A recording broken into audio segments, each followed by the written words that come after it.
Hi, everybody. My name is Stephanie Rank, your host of Next Step Career Corner. And today I have the lovely Cammas Freeman, who is the founder and executive recruiter of Stackrock Talent. So, Mhm. Cammas, thank you so much for being here today. Why don't you tell our listeners a little bit about yourself? Yeah, thank you. This is really fun. My first time, so super excited. Yeah, so Cammas Freeman, I started Stackrock about 6 years ago now, but I've been in recruiting and HR as well as marketing for 20 years. So definitely something I love. I'm the typical accidental recruiter. I didn't actually even know that was a job or a thing, and just kind of fell into it and was like, oh, I love this and I'm good at it. Wow, this is like a good combination.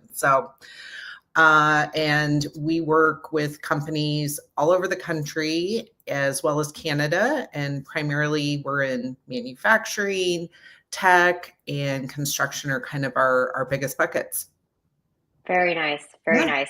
So I posted about this event a couple of days ago, Yeah. and I know lots of folks are very excited about hearing from you because the job market is crazy right now.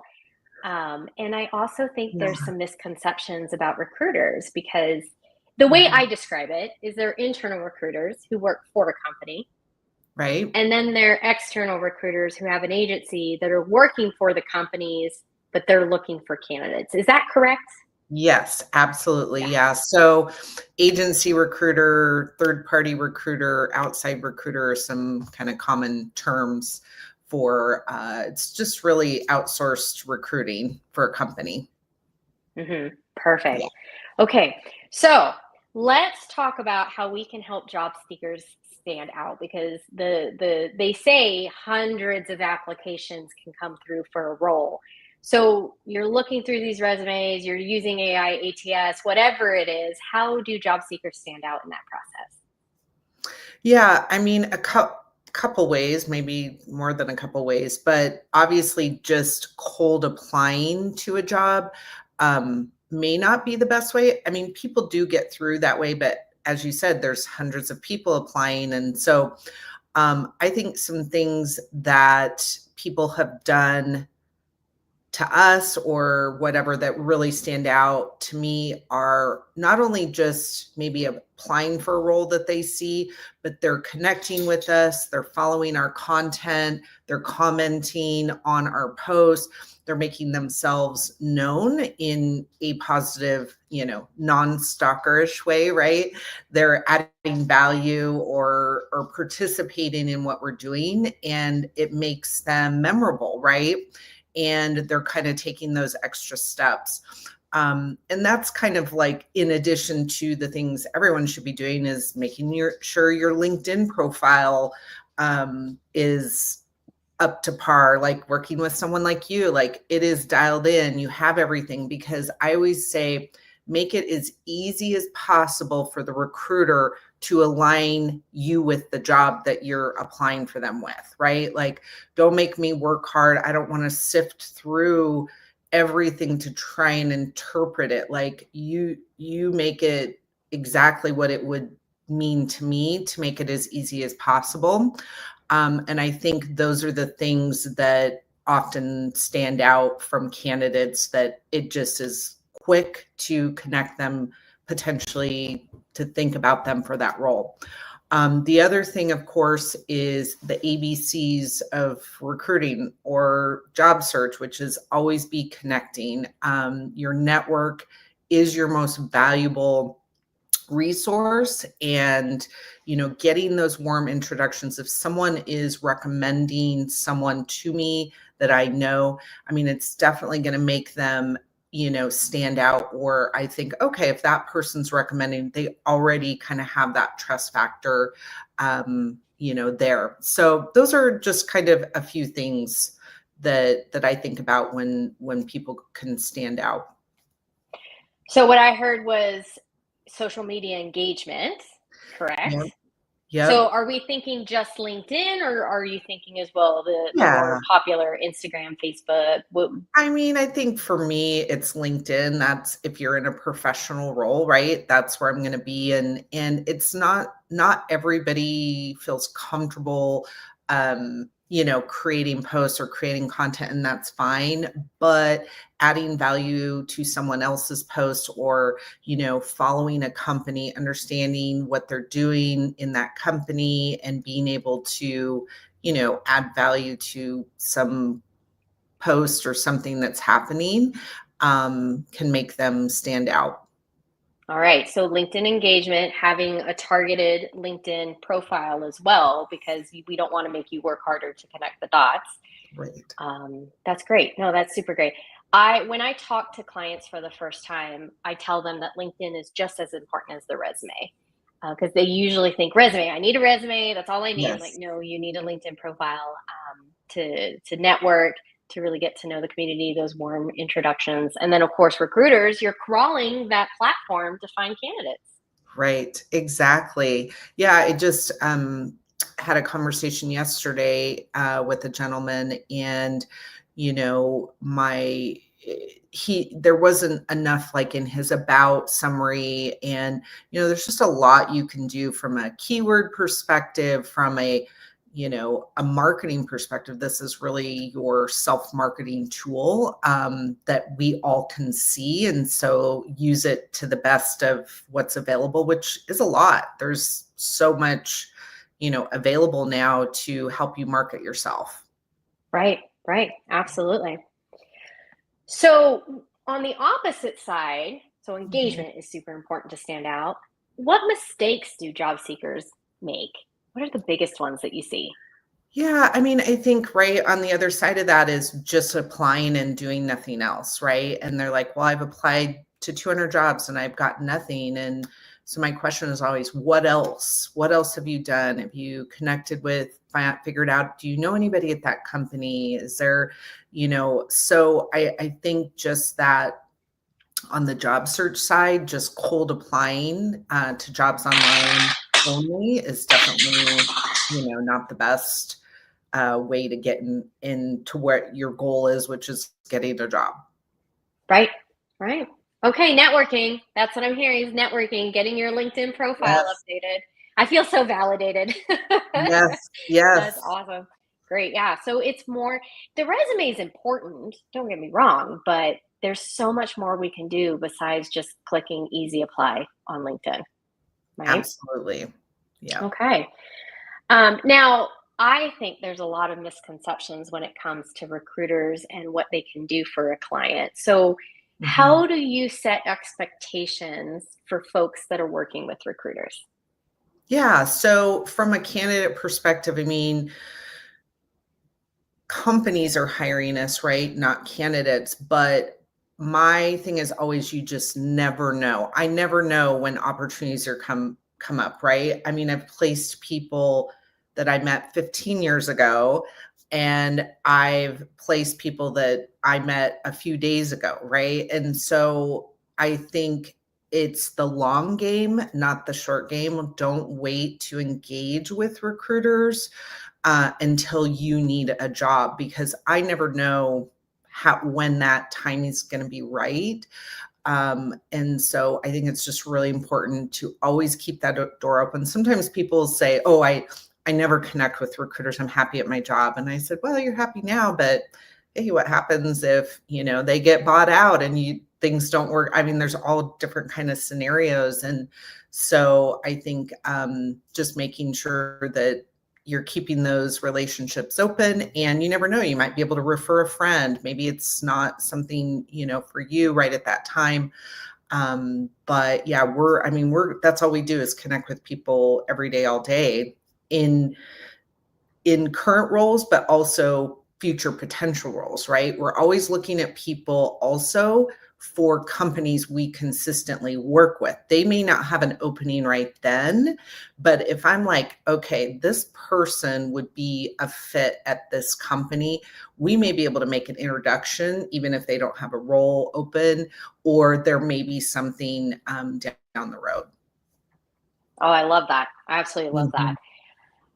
So I have advised my clients to look for industry specific recruiter agencies Mhm. so they can be in that field. And it's hard to find those, but if you do a little googling, you can Yeah. figure that out. Yeah. What's the best way to connect with the recruiter? Because sometimes LinkedIn messages go unread or there's just no Yeah. response. What do you think is the best way to approach? Yeah, no, I mean, look, we're all really busy, of course, and there's just, especially when there's a lot of job seekers on the market, right? We're kind of getting inundated, and we try to do that the best we can. But like we have, I always direct people like register, on our site, because if nothing else, you're getting in our system, but also provide as much information as possible. And sometimes I know, people are always like, hey, can I set up a meeting with you? Well, unfortunately, I can't do that every day, all day, right? If we're working on active roles. But what I can do is get information from you. So the most specific information you can provide at that time, even if it isn't a LinkedIn message, like, hey, I'm looking for this. I'm open to remote. I'm open, not open to remote, like whatever those details are, the more detail I can get, the better it is for me. And then I'm like, okay, because if I have to try to figure out what that person's wanting to do, it's just, we don't have the time, right, to do that every time. Um, and so I think, if you can get an email, great. If you can send a LinkedIn, they may not respond to it right at that time, but at some point they may. And so just understand that, they're probably like us, we're on LinkedIn a lot. Yeah. Yeah. Okay. So I love that. So they could write a message instead of a, hey, how are you? Oh, I'd love to Yeah. connect, like the typical LinkedIn message. Yeah. They could say, hey, my name is so and so. I'm looking for this role. I'm looking Yeah. for this type of setup. Okay. I like Yeah, that. and sharing Lots of the detail. resume, because you can attach it on there too, Mhm. and then I always say, "Hey, thank you, this is great. Can you please register on my site and provide as much information as you can, because that way we have that when something does come up." Yeah. And this is for these external recruiters. It's not the same Right. process for an internal recruiter. That's true. That's true. I mean, it's still good to connect with them for sure. I think watching out for their job postings, also, right, you want to make sure you're doing all the alerts, right, for the companies you want to work with, so that you're top of mind when those come out. Right. Yeah, exactly. Exactly. So if key takeaway, external recruiter, send all the information. Internal Yeah. recruiter, maybe not. Yeah. Right. Yes. Yeah. Yeah. All right. So right now the job market is crazy. According to the job market for April, which looks at February posted jobs. So we had lots of jobs come to the economy, but it doesn't feel like there's a lot of jobs out there. I've seen, so this is April 2025, and I am seeing a slowdown in jobs just being posted.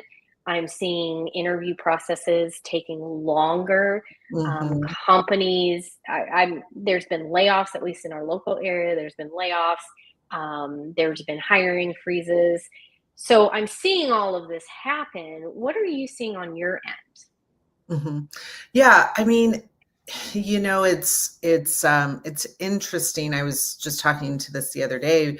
So prior to COVID, no one would ever post on LinkedIn that they've been laid off, that all these, it was just like taboo. It was on the down low, like it was not as common. So those things were happening all before this, but we just didn't hear about it all the time.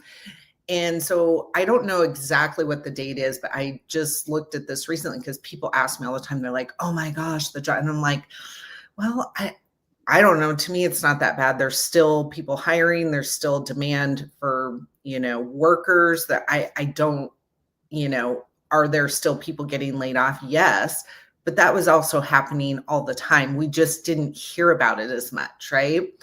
And, we know hiring is cyclical and things come and go. And I'm sure, what's happening in the world impacts that to some degree. But most of our area, what's happening is actually good. I mean, I don't know if it's Idaho or Boise. I mean, we have like still a 4% unemployment rate, right? Like, Yes. it's really good.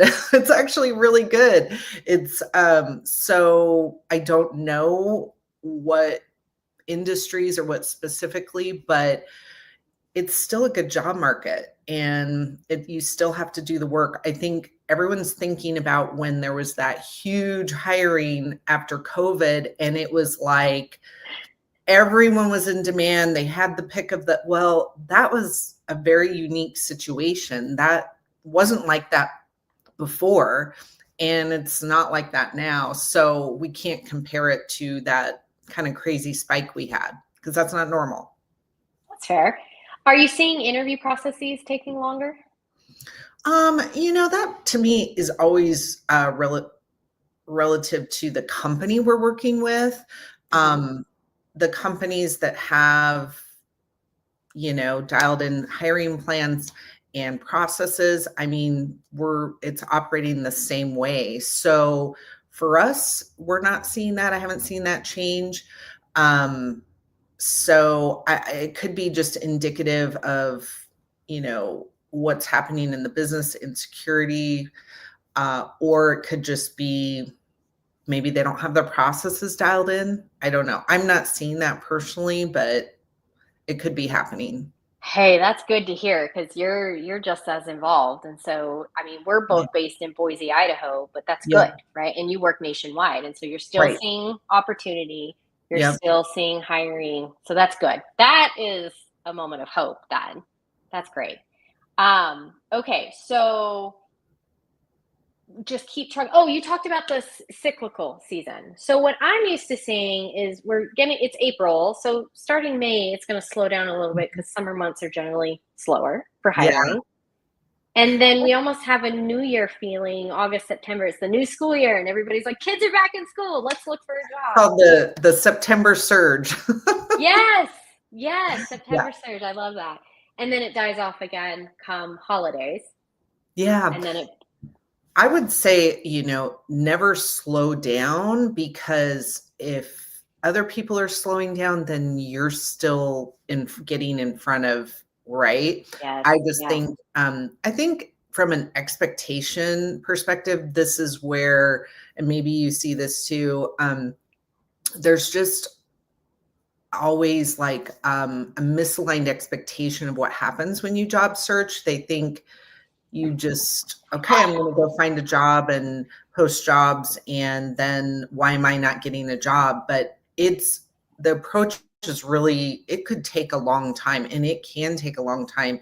And it's something you have to do very consistently, keep working at it.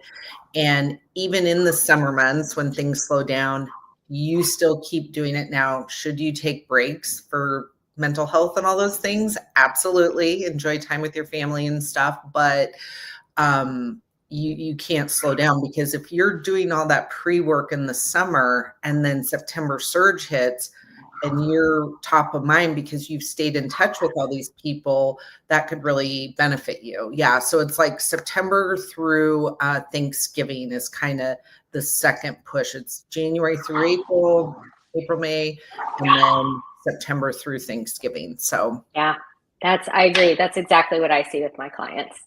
yeah. And I say the same thing, keep pushing forward. Maybe dial it down a little bit during the summer or the holidays, but keep pushing forward. One, you don't lose momentum, and two, the visibility factor. You're still with the center of mind. So Well, and those are great times to be networking and just, meeting people and figuring out what's going on, because really you never know where a job opportunity might come from, even if it's a non-work related event or experience. It's just meeting, people in general, and letting people know that you are looking for an opportunity, and you just never know where that opportunity might come from. yeah. One of my favorite tips is to have clients or job seekers join associations, right? Get invested Absolutely. in your field. Not only just for the networking, but maybe there's a certification or some training that you can Yeah. add to your profile. Excuse me. But the associations, it's just nice to be around people that have the same skill sets as you. As I know, as a career coach and a resume writer, I'm a part of an association with others that do the same thing I do, and it's Mhm. amazing. Like, we trade tips and best practices, and we go back and forth. So I learn every time I network, Absolutely. but then I build these relationships. Yeah, and I think that's a really good point about the continuous learning is like, if you've been laid off and haven't worked for a while, but you're like, hey, I've taken advantage of this time to learn XYZ and I've, got this sort of, I mean, that's very attractive that you've spent the time and invested the time to do that. So I think that's a really good point. Yeah, yeah. So join some associations. So, what tips do you have for resumes? Because I'm sure you see thousands every year. What do you look for the Yeah. most? Yes, I know everyone has like I would probably say too, recruiters have their own um things that they like and don't like. I think, it also matters from if you're in a more technical field versus a marketing field. I mean, some of those things matter, right? If you're going for a technical role, like, okay, just give me your technical stuff like right up front because that's kind of some of the key things, right? But if you're a marketing person, I have an expectation that your resume is going to reflect your marketing skills, right? In some way, it doesn't mean it has to be fancy. I don't necessarily like that. I want it. All I want is, can I look at it in about 3 or 4 seconds, know who you are and what you're trying to do, like what type of job, like that is the key. And I think that uh, most recruiters would probably say this, but that top 30 of your resume is the most important. And I always want to see your name, who you are, like VP of marketing, whatever. And then below that, I want to know the specifics. Like, is there an industry? Are you, what is it? A $50 million company? Is it a $100,000 company? Like the scope of what that is. Because you could be a VP of marketing for a 5-person company that makes $200,000, right? Right. Or you could be a VP of marketing for 50 million, those are big differences. And so as quickly as I can associate a person with who they are and the role they're going after, that for me is the most important. And then the next thing is, what are their accomplishments in a quantifiable way? Like, what are your career highlights? Like, because that's what I need to know to want to read the rest, which is your work history. Great. I will validate that later, but just tell me like you've, increased sales by 200% over a 2-year time period or whatever. Those are the things that I care about. Like, why would I want to call you or contact you? And I think people miss that so much. And I just, that's my number one advice always is like, this is your marketing tool also. And again, when we're getting influx or so many people and the competition's high, if you can make it as easy for me, you're going to make it better for yourself. Yeah. The number of resumes that come in with professional summary at the top. And I mean, it is rare that I get a new client that has a title on their resume. Generally, it's just that professional summary. So I tell them, just switch that first. First tip, Yep. just switch that to a title so I Yep. know what you do. Exactly. Right. Mhm. Yeah, in keeping it clean, it was funny you were talking about formatting, where you referenced formatting a little bit earlier, but I'm very much a simple resume goes a lot farther Yes. than maybe a Canva designy type Right. overdone resume because you can't Content scan is it. better than design for sure. The Make other it thing I easy to would scan. Oh, sorry. The other thing I would say is, the length. I know that's something that gets brought up, consistently. I'm okay with 2 pages, but nothing more than 2 pages because the end of the day, anything that's in there should only be relevant to the job they're going after. So if you had some job, 15 years ago, but it wasn't really relevant, I don't need to know about it. You can put like, hey, I did this job at this time period, but that's just taking up space. And if it's more than 2 pages, I probably, don't love that. Yeah, because resumes only need to focus on the last 10 to 15 years to be Right. mostly relevant in the sense of this is what I've been doing, as well as this is what I'm doing for the specific role I'm going for. Yep. Sorry. My door knocked and I thought my dog was going to bark, but he's kind of deaf. So. Oh, good. Oh, that's great. Okay. So we've talked about today, it's very, very big to have a LinkedIn profile and to engage on LinkedIn. So not necessarily posting every day or making some amazing reels or anything like that. It's more about engaging on comments and following companies and connecting with people and having conversations. Warm introductions are the way to go. And I think that's always been a job search strategy, is networking. Always. You have to know people. We also talked about mistakes, right? Not networking. Not engaging with people. So maybe join an association in your industry or your field to get to know others, not only to learn and enhance your own skills, but to also get to know other folks in your field. And then client expectations, recruiters are busy, right? Recruiters get inundated with messages and emails and applications. And so give it a minute. But we have permission to, hi, I'm Stephanie Rank and I'm a career coach and here's everything I want in this job. And we'll just see where it takes you. And then finally, the job market isn't as terrible as we think it is, right? Jobs are still out there. Companies are still hiring, and interview process, I mean, it's based on the company. They all have their own ways. Simple is the best, but you never know how a company does it. Yeah. Yeah. And it's timing. A lot of it's timing too, but that consistency and going after it and sticking with it is super important. Oh yes, the slow months. So yeah, we're middle of May rolling into, or I'm sorry, middle of April rolling into May in the summer.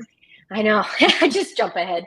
But yeah, it's keep networking, keep applying to jobs, keep looking, maybe take Fridays off, but keep moving forward if you can. And then come September surge, you're going to be ready and you'll be at the forefront of everybody else. Yep, absolutely. All right.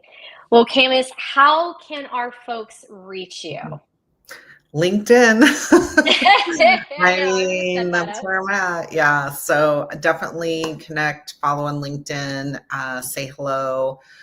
I try to get back to everyone. Sometimes it takes me a while, admittedly, but yeah, I mean, I think just keeping in touch, engaging on LinkedIn is the best thing. That's key. Well, Cammas, thank you so much for your time. I hope all of our listeners gained some insights today, and we'll see you next time. Okay. Bye. Thank you.